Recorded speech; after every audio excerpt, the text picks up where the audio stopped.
কুন্তলা যে তাদেরকে কিডন্যাপ করে নিয়ে যাচ্ছে সেটা বুঝতে না পেরেই সত্যি কি সূর্য আর সোনা বিদেশে চলে যাচ্ছে? দীপা কি তাহলে আর কোনোদিন ডাক্তারবাবুর মুখ দেখতে পাবে না? দীপা কি জানতে পারবে কুন্তলা মিথ্যে স্ত্রীর পরিচয়ে সূর্যকে নিয়ে গেল? বন্ধুরা, আজকের পর্বে এমন টুইস্ট এসেছে যা দেখে আপনারা রীতিমতো শক হয়ে যাবেন। তাই এক মুহূর্ত মিস না করেন, চলুন দেখে নিই। শুরুতেই দেখা যায় কুন্তলা সোনাকে ফোন দিয়ে বলে, সোনা, তুমি কি চাও তোমার বাবার খোঁজ জানতে? যদি তোমার বাবার খোঁজ জানতে চাও তাহলে তুমি এখনই আমার সঙ্গে দেখা করো।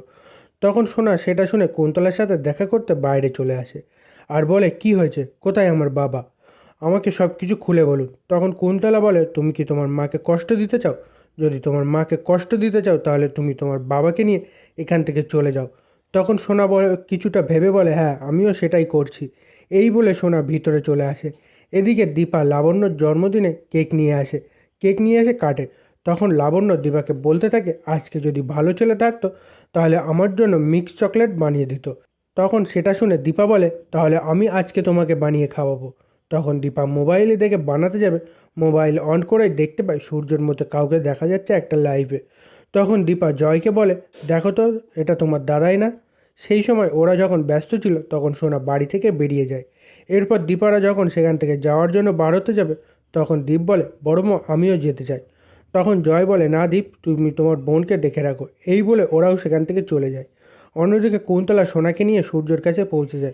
তখন ওখানে থাকা লোকগুলো জিজ্ঞাসা করে, আপনারা কারা?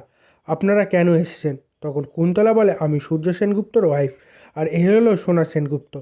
আমরা ওনাকে নিয়ে যেতে এসেছি। আপনাদের কাছে আমরা অনেক কৃতজ্ঞ যে সূর্যকে সুস্থ করেছেন। তখন কবিরাজ জিজ্ঞাসা করে, আপনারা ওনার খবর কোথা থেকে পেয়েছেন? তখন সোনা কিছু না বলে সূর্যের কাছে গিয়ে কান্না করতে থাকে। তখন লোকগুলো বলে, আচ্ছা ঠিক আছে, এনাকে নিয়ে যান। তখন কুন্তলা সূর্য আর সোনাকে নিয়ে ওখান থেকে চলে যায়। ঠিক সেই সময় দীপারা সেখানে চলে আসে আর ডাক্তারবাবু ডাক্তারবাবু বলে চিৎকার করতে থাকে। তখন ওই লোকগুলো বলে, কাকে খুঁজছেন আপনারা? তখন দীপা বলে, এই ঘরে যে ছিল সে কোথায়?